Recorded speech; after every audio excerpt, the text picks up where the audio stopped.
Só que você vê como que um conceito que a gente diria narcisismo também é historicamente construído.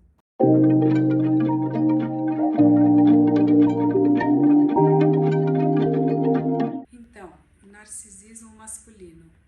Curiosamente, esse é um tema que tem chegado aqui e muita gente comenta, com várias entradas. Por exemplo, começa com aquele meme, né? O homem se acha, né? E homem sempre se acha tanto que devia o narcisismo masculino ser vendido em cápsulas, como se fosse uma fonte que jorra e vai sempre falando, né? Eu me garanto, eu tô seguro de mim, né? Ou aquela ideia também que muitas pessoas relatam na clínica, nos amigos, a gente mesmo, que o homem sempre se acha um pouquinho acima, um pouquinho mais bonito, um pouquinho mais amado, um pouquinho mais inteligente, mais sedutor, mais carismático e a última bolacha do pacote, como a gente diz, né? E uma outra coisa também é a seguinte: mãe narcisista. A gente tem pensado muito sobre isso, estudado, a gente mesmo tem materiais aqui sobre isso, aborda ou no canal, ou em cursos, enfim, na nossa plataforma, palestras. E por que a gente não fala de pai narcisista? Por que, né, é sempre alguma coisa que pergunte a representação de si é sobre a mulher, é sobre o feminino, é sobre esse valor, como se a questão tivesse mais colocada nesse lugar. Então, é esse o nosso tema hoje, né? Aprofundar um pouco isso, escutar, fazer a leitura desses fenômenos e se perguntar o que será que tem na nossa forma de se educar, de se escutar, de se colocar enquanto masculino, feminino. E aí a pergunta é como é que isso impacta a nossa posição diante da demanda do outro. Usando já esse conceito, né? Então, como é que a gente se constitui, como é que a gente vem a ser? A gente responde sempre ao grande outro, responde ao pai, à mãe, ao professor, enfim, ao amor, ao desamor, ao inimigo. A gente fica respondendo. Até o fenômeno das redes sociais é um fenômeno interessante, que a gente se pergunta como a gente fala tanto e como é que a gente comenta, como a gente, né? A gente tem até também outros materiais, outras discussões sobre isso. Então, o primeiro ponto é que assim, tudo começa de fato pela expectativa sobre aquele recém-chegado, aquele bebê, aquele ser, aquele novo sujeito.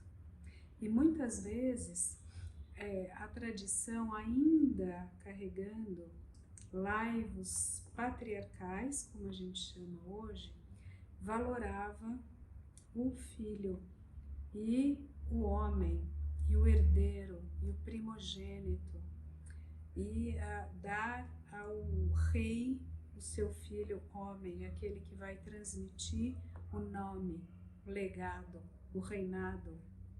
Porque vocês lembram, vamos colocar no mapa mais amplo, a gente vem de uma cultura onde até ontem, né, 100 anos na história, 100 e poucos anos na história, a filha, ela era quase né, o que você vai fazer com a filha? Você tem que achar meios de suprir um dote, uma renda, um enxoval e achar alguém que se interesse por essa filha, que pegue esse ônus, esse fardo e vá cuidar dessa vida que essa mulher vai, ela própria, e as vidas que ela vai gerar e também as que ela vai perder, vão ficar na casa que vai recebê-la. Então você vê que curioso. E o nome, a propriedade, o legado, a função, a profissão, aquela herança, né? Você vai aprender o ofício, ou o ofício de ser o príncipe herdeiro, ou o governante, ou o ferreiro, ou o sapateiro, enfim. Você vem pela linhagem que é patrilinear. E isso é muito profundo na nossa cultura. Até ontem, na política de filho único da China, a gente sabe hoje que tem uma desproporção imensa entre homens e mulheres na população, que a gente então deduz, e tem pesquisas e estudos que se matavam, que se eliminavam as filhas mulheres, simples assim. Ou você precisava ser muito rico para pagar o ônus, literalmente, a taxa, o imposto, para ter o segundo filho. Então você podia se dar ao luxo de guardar uma menina para esperar um menino. Né? Então, olha que interessante, a cultura, ela vai criando mecanismos para garantir esse lugar que seria um lugar fálico, né? Atrelado ao pênis, atrelado ao macho.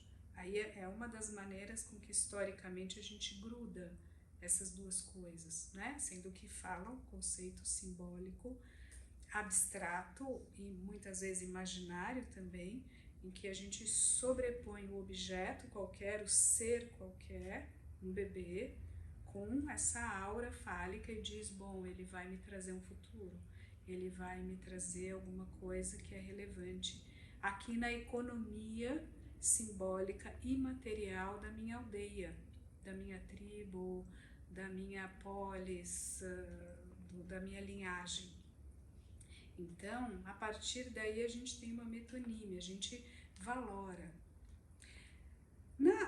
Com a modernidade, mesmo na família nuclear moderna, a gente vai muitas vezes recebendo esses laivos que são pré-modernos, mesmo a gente enunciando que todos somos iguais perante a lei, que a gente tem homens e mulheres, e mesmo hoje, né, século XXI, e fim do 20, né, último terço do 20, com os movimentos LGBTQ+, a gente vai cada vez mais ampliando esse espectro e dizendo, bom, a questão de gênero é bem mais complexa. Há um problema aqui nessa discussão, como diria Butler, né, o gender trouble. Tem problemas de gênero nesse conceito, nesse balaio. Então, a coisa não é tão óbvia. Como é que a gente, então, herda tudo isso e desmonta essa naturalização da mais-valia sobre o masculino? É isso que a gente está discutindo, né? O narcisismo masculino, o valor narcísico, o fetiche, o enfeitiçamento, um brilho fálico sobre um pênis, um macho masculino, ele é muito mais naturalizado, mais amplo, mais assim, imaginariamente eu já compro essa história. Como é que a gente barra isso? Como é que a gente desconstrói? A gente fala, peraí, quem é esse sujeito? Quem é esse sujeito? Quem é essa pessoa? Quem é esse ser, menino, menina, macho, fêmea? O que pode fazer? Pode pensar, pode correr, pode dirigir carro, avião, trem, pode tirar nota, pode fazer cálculo, construir ponte, pode cuidar de bebê. Tudo isso todos podemos.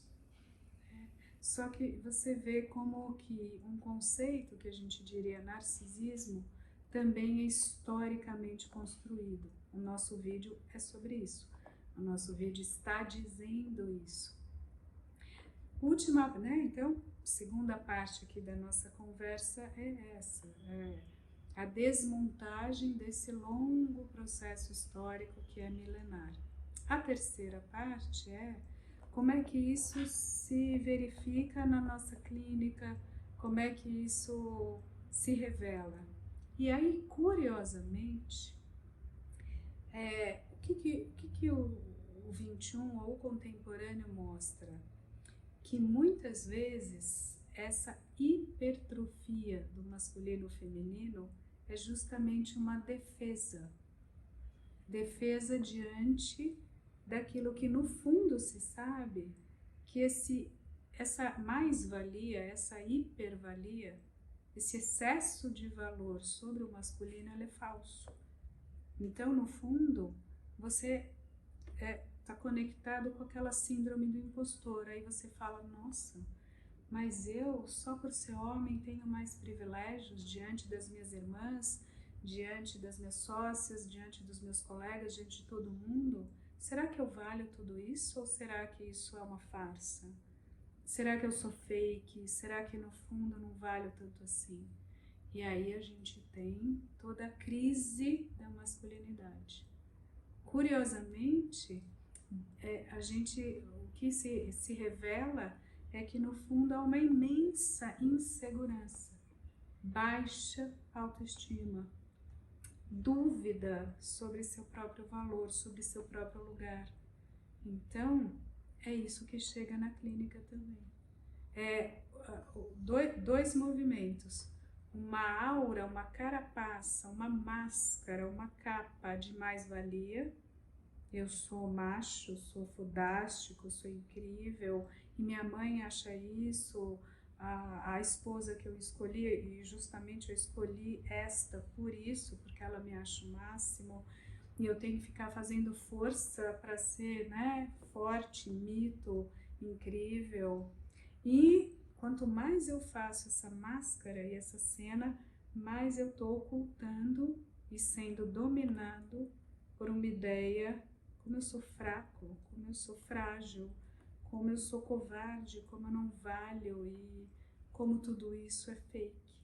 Né? Então, a gente vai, final da história, numa lógica bipolar, numa lógica que está ou 880, ou muito incrível, ou, na verdade, em quase nada. Final da história mesmo, talvez a gente possa ficar aqui, numa visão mais tranquila sobre o real, minimamente, ou sobre a realidade do que você é, do que você pode, do que você quer, do que você deseja e está a fim de trabalhar para conquistar.